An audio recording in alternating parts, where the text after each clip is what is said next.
नमस्कार, मैं हूं रवि और आप सभी का मेरे YouTube चैनल क्लासिफाइड विजडम में बहुत बहुत स्वागत है। पिछले लेक्चर में हमने फ्रेंच रेवोल्यूशन और चर्च के संबंध में बात करी थी। आज के लेक्चर की हेडिंग है इंट्रीग एंड रेडिकलिज्म, यानी कि फ्रांस में राजनीतिक साजिशें और बढ़ता अतिवाद। तो आइए शुरू करते हैं आज का ये लेक्चर। तो हम अगर राजनीति की बात करें तो हम देखते हैं कि राजनीति में अलग अलग विचारधाराओं के लोग होते हैं। जैसे कि हम अक्सर सुनते हैं कि ये पार्टी लेफ्ट विंग को सपोर्ट करती है, ये पार्टी का आइडियोलॉजी राइट विंग है, कोई सेंटरिस्ट कहलाते हैं, कोई सेंटर लेफ्टिस्ट, कोई सेंटर राइट विंग। इन सब की शुरुआत फ्रेंच रेवोल्यूशन से ही हुई, जब फ्रांस में राष्ट्रीय सभा का गठन हुआ। तो हुआ क्या कि जो भी लोग राजा को सपोर्ट करते थे वो राजा की राइट साइड बैठते थे और उन्हें राइट विंग कहा जाता था, और जो राजा के विरोधी थे उन्हें लेफ्टिस्ट कहा जाता था और वो राजा के लेफ्ट साइड में बैठते थे। और बाकी जो विचारधाराएं हैं वो इन्हीं विचारधाराओं के बीच में आती थी। जब फ्रांस में राष्ट्रीय सभा का गठन हुआ तो हम जानते हैं इसमें अलग अलग वर्गों के लोग शामिल हुए फ्रांस का नया संविधान लिखने के लिए। और जाहिर सी बात है इनकी विचारधाराएं अलग होंगी क्योंकि इनके हित अलग अलग थे। तो राष्ट्रीय सभा में हर कोई अपनी विचारधारा लेकर आया कि फ्रांस का संविधान कैसा होना चाहिए और कानून व्यवस्था किस तरह से काम करनी चाहिए और शक्तियां किनके हाथों में होनी चाहिए। तो ब्रॉडली मैंने इन सारी विचारधाराओं के लोगों को 5 हिस्सों में डिस्ट्रीब्यूट करा है। हम शुरू करेंगे राइट से और जाएंगे एक्सट्रीम लेफ्ट, एक्सट्रीम रेडिकल में। तो जो सबसे पहली विचारधारा थी वो थी राइट विंगर्स की। इसके जो प्रोमिनेंट लीडर थे, मुख्य लीडर थे, वो दो थे। पहले थे जैक एंटोइने मैरी डे कजाल, ये एरिस्टोक्रेट थे, कुलीन वर्ग से थे। और दूसरे थे जीन सिफ्रेन मोरी, ये क्लर्जी वर्ग से थे। ये राजा के कट्टर समर्थक थे। इनका मानना था कि फ्रांस में जो व्यवस्था है वो वैसी ही चले, राजा के पास शक्तियां होनी चाहिए और पुरोहित वर्ग को भी उसकी सारी की सारी शक्तियां दोबारा वापस मिलनी चाहिए। ओल्ड रजीम, पुरानी व्यवस्था थी, वही सबसे अच्छी व्यवस्था थी। नई व्यवस्था उथल पुथल ला देगी फ्रांस में। जो दूसरे थे वो थे रॉयलिस्ट डेमोक्रेट्स, या इन्हें कहा गया मोनार्कियल्स। इनका मानना था कि फ्रांस का जो कॉन्स्टिट्यूशन है वो ब्रिटिश कॉन्स्टिट्यूशन मॉडल के ऊपर चले, यानी कि राजा भी हो, संसद भी हो, राजा के पास भी शक्तियां हों और संसद के पास भी अपनी अपनी शक्तियां हों। जैसा कि जो लॉ मेकिंग की पावर है वो असेंबली के पास हो, सभा के पास हो, और जो एग्जीक्यूशन की पावर है वो राजा के पास हो, यानी जो कानून बने हुए हैं उन्हें लागू करने की जो शक्ति है वो राजा के पास हो। दूसरा, ये नहीं चाहते थे कि जो रेवोल्यूशन बहुत तेज गति से चल रहा है वो इतनी तेज गति से चले। वो चाहते थे कि धीरे धीरे क्रांति चले और धीरे धीरे बदलाव आए। और इसी के साथ साथ इनका ये भी मानना था कि आम जनता के पास अचानक से शक्ति ना दी जाए राजनीतिक, बल्कि शक्ति को थोड़ा काबू में रखा जाए और उसे कुछ ही लोगों को दिया जाए। इसके जो प्रोमिनेंट लीडर थे वो थे नेकर, जीन जोसेफ मोनेर और टोलेंडेल।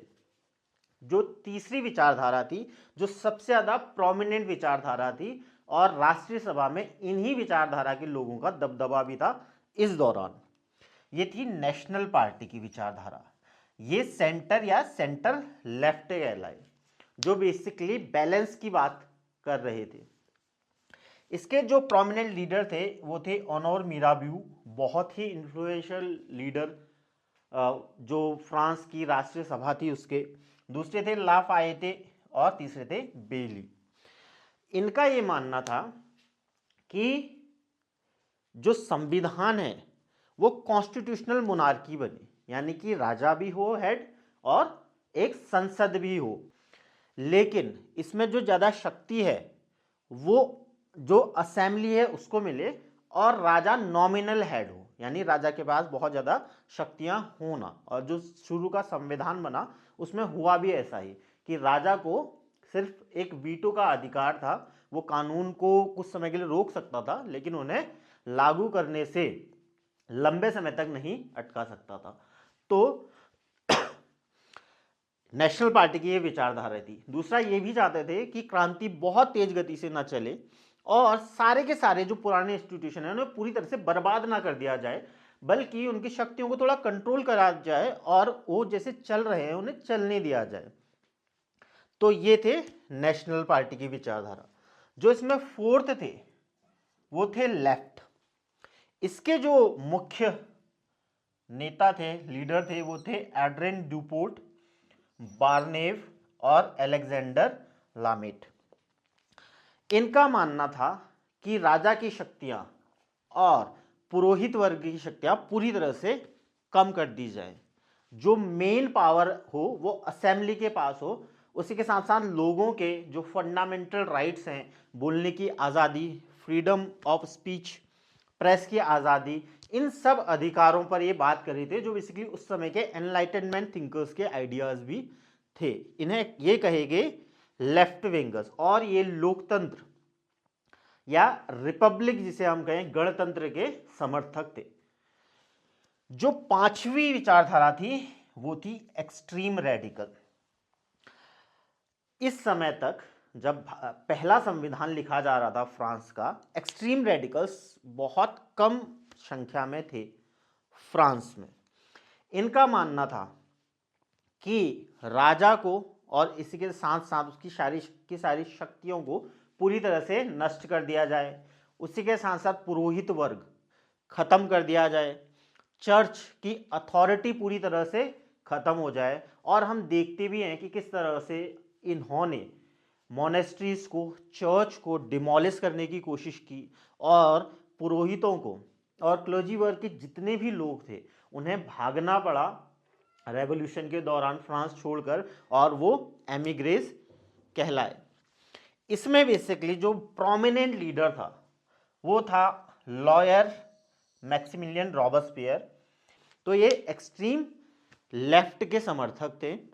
और बाद में जैकोबिन क्लब जब रेन ऑफ टेरर के दौरान सबसे प्रोमिनेंट पार्टी बनी नेशनल असेंबली में, तो उसके जो लीडर थे वो भी रॉबस्पियर ही थे।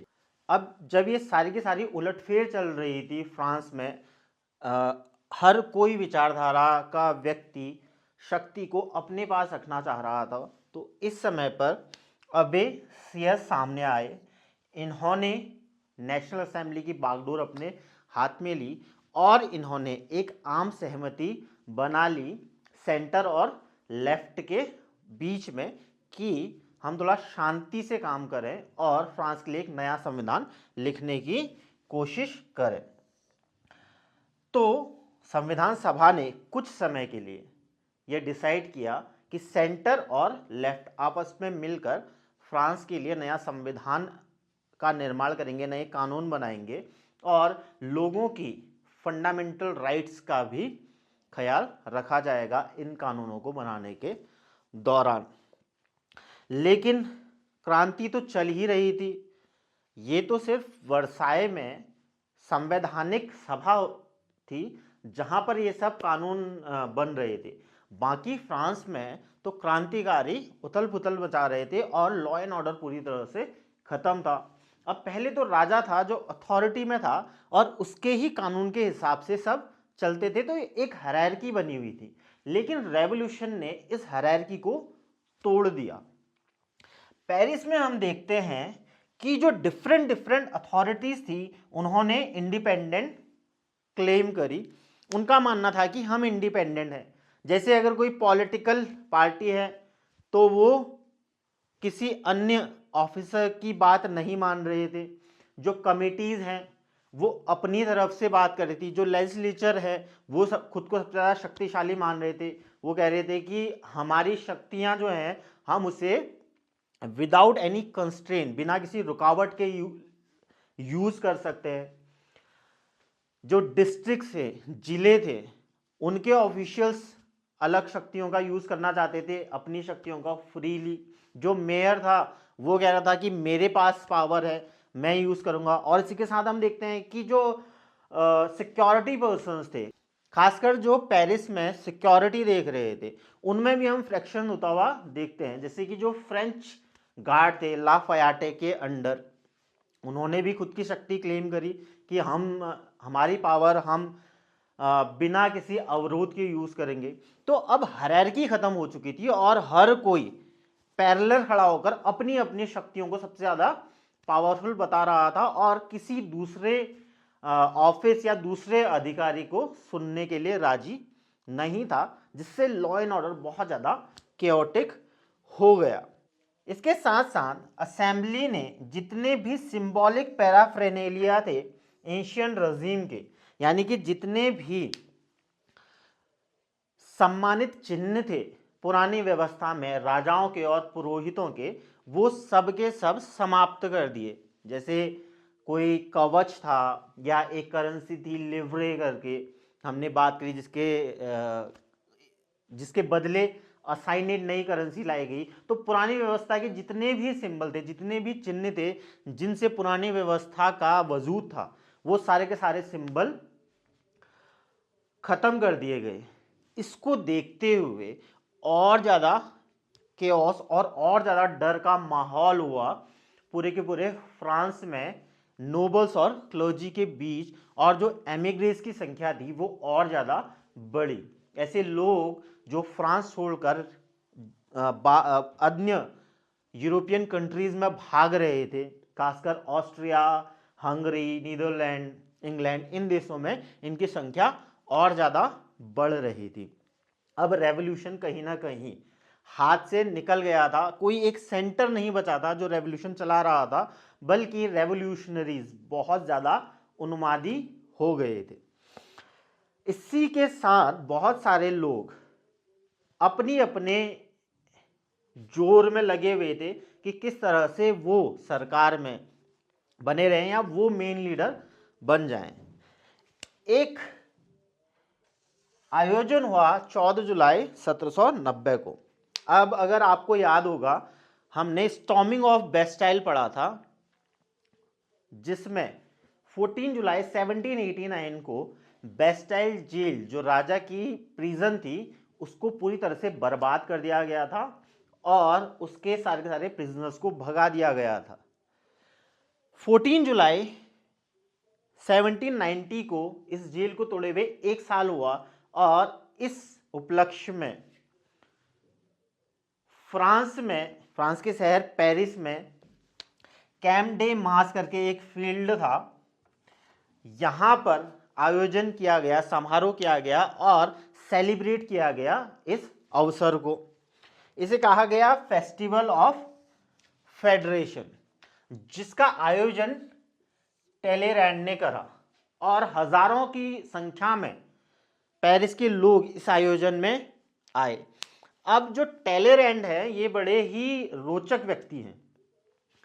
इन्हें कहा गया प्रिंस ऑफ डिप्लोमेट, क्योंकि कहा जाता था कि फ्रांस में किसी की भी सरकार हो, टेलेरैंड हमेशा शक्ति में बने रहेंगे, यानी शक्ति के साथ, पावर के साथ हमेशा इनका रिश्ता बना रहता था।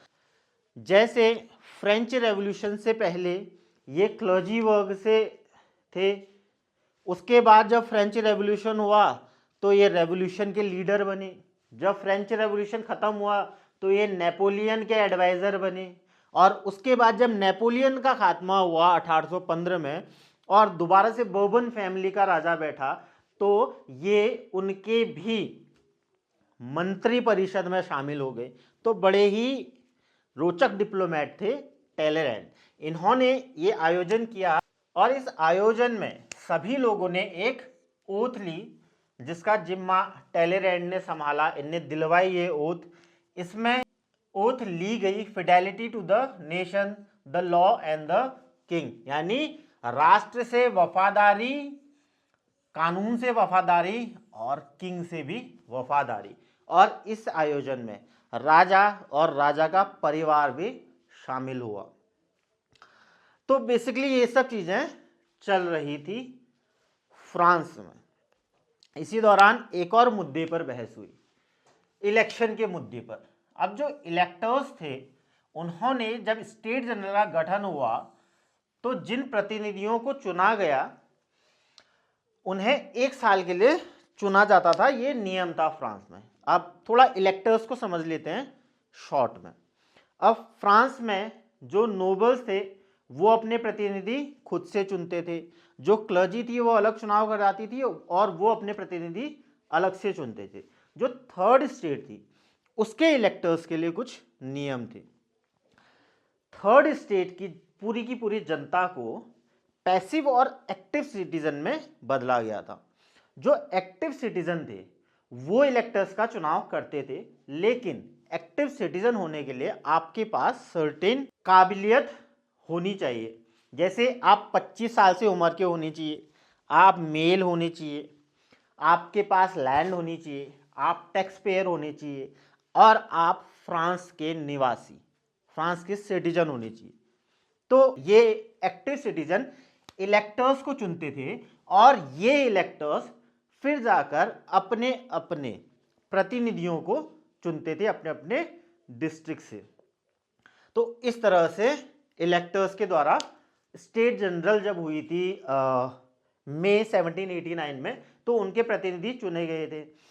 अब जब ये कानून था कि 1 ही साल के लिए रहेंगे प्रतिनिधि, तो अगले साल नए चुनाव होने चाहिए थे कानून के मुताबिक, पुराने कानून के मुताबिक। लेकिन याद होगा आपको, जब टेनिस कोर्ट ओथ हुई नेशनल असेंबली के द्वारा, जिसमें प्रोमिनेंट जो प्रतिनिधि थे वो थर्ड स्टेट के थे, इन्होंने ये कसम खाई कि हम तब तक रेगुलर मीटिंग करते रहेंगे जब तक फ्रांस के लिए नया संविधान ना बन जाए। अब नया संविधान तो अभी बना नहीं था, जो बनना था 1791 में कंप्लीट होना था। तो जो थर्ड स्टेट के मेंबर्स थे, के प्रतिनिधि थे, उन्होंने बोला कि इलेक्शन नहीं होंगे। राइट विंग ने बोला इलेक्शन होने चाहिए। इस समय पर मिराबियू सामने आए। मिराबियू आपको अगर याद हो तो नेशनल पार्टी से थे, सेंटर और सेंटर लेफ्ट की विचारधारा को सपोर्ट करते थे। मिराबियू ने सबको मनाया कि इलेक्शन नहीं होंगे दोबारा राष्ट्रीय सभा में। इन्होंने राइट विंग को बोला कि जब स्टेट जनरल का गठन हुआ था तो परिस्थितियां अलग थी और अब परिस्थितियां अलग हैं, तो इलेक्शन टल गए। लेकिन फ्रांस में जैसा कि रेवोल्यूशनरीज बहुत ज़्यादा उग्र हो गए थे और आर्मी में बहुत ज़्यादा उथल पुथल हुई इस समय पर। अब जितने भी ऑफिसर्स थे वो नोबल्स थे और जितने भी सिपाही थे वो सारे के सारे थर्ड स्टेट से ताल्लुक़ रखते थे। फार्मर्स के बच्चे और छोटे छोटे मर्चेंट्स और बाकी जो टीचर्स, लॉयर्स, इनकी जो बच्चे थे वो सिपाही बनते थे और जो नोबल्स थे उनके बच्चे ऑफिसर्स बनते थे। संख्या ज़्यादा सिपाही की थी और नोबल्स की संख्या कम थी।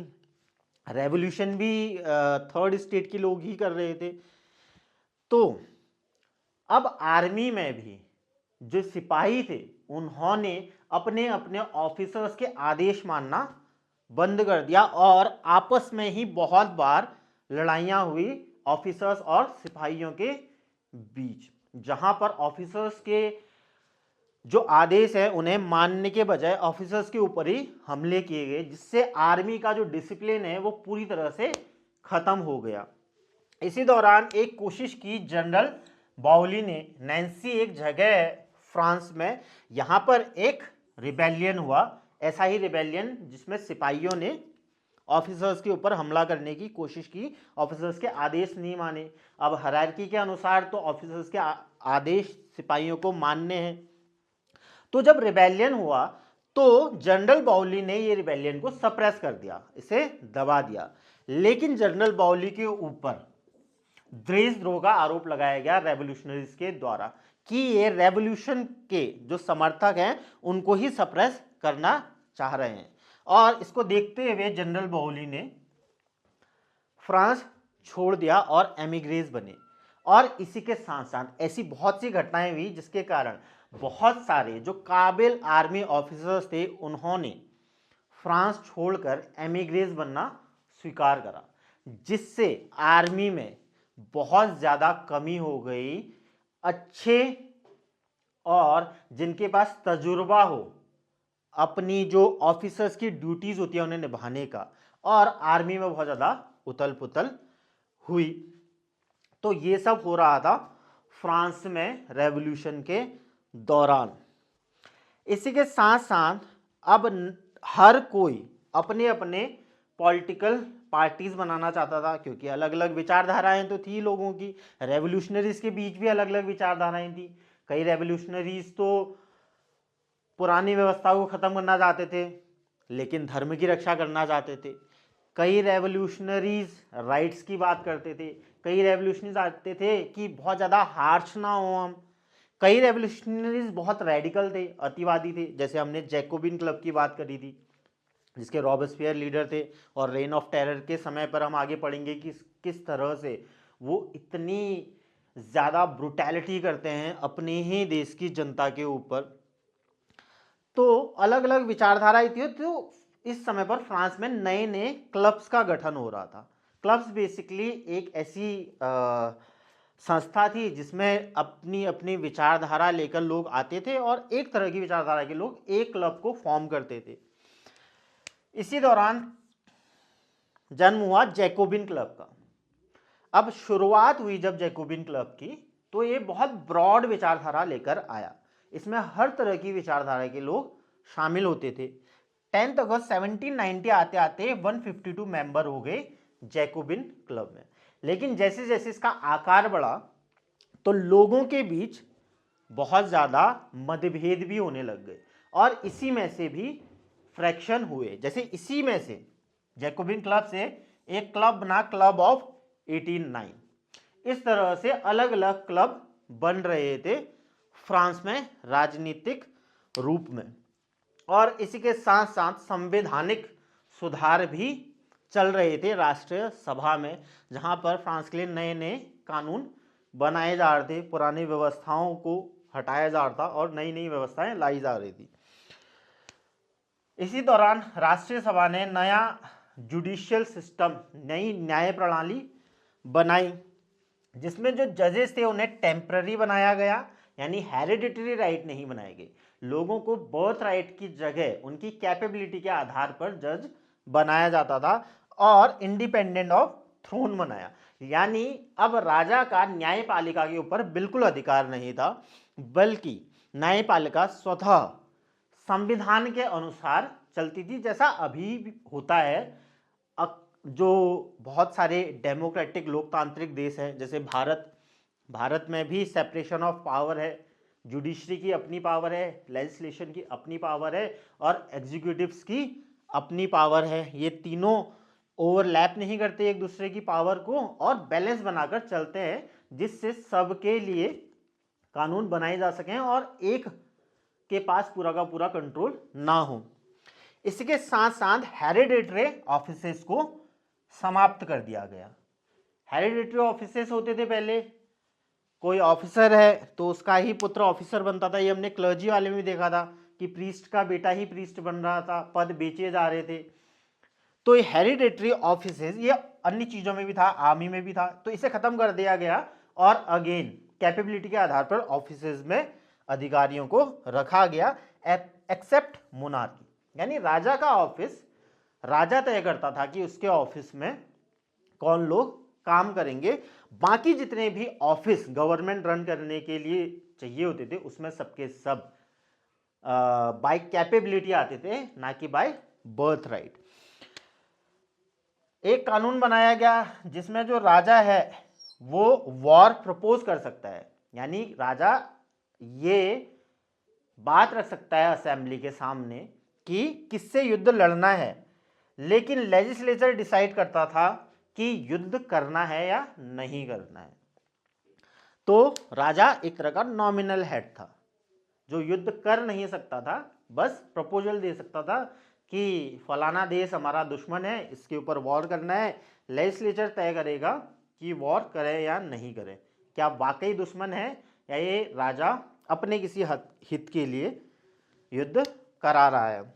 इसके साथ साथ जितने भी इंटरनल ट्रेड बैरियर्स थे फ्रांस में, एक डिस्ट्रिक्ट से दूसरे डिस्ट्रिक्ट, एक स्टेट से दूसरे स्टेट के बीच जो टैक्स वगैरह लिया जाता था और बाकी जो ड्यूटीज ली जाती थी वो सारी की सारी बंद कर दी। अब फ्रीली पूरे के पूरे फ्रांस में एक करेंसी के साथ हर कोई ट्रेड कर सकता था, जिसके एवज में उसे एक लाइसेंस लेना होता था। अगर उसके पास लाइसेंस है ट्रेड करने का तो फ्रीली ट्रेड कर सकता है। और गिल्ड मास्टरशिप्स को बंद कर दिया गया, यानी कि जो संघ होते थे बड़े बड़े, ठीक है, जैसे कि कोई टेक्सटाइल है तो टेक्सटाइल का पूरा संघ होगा।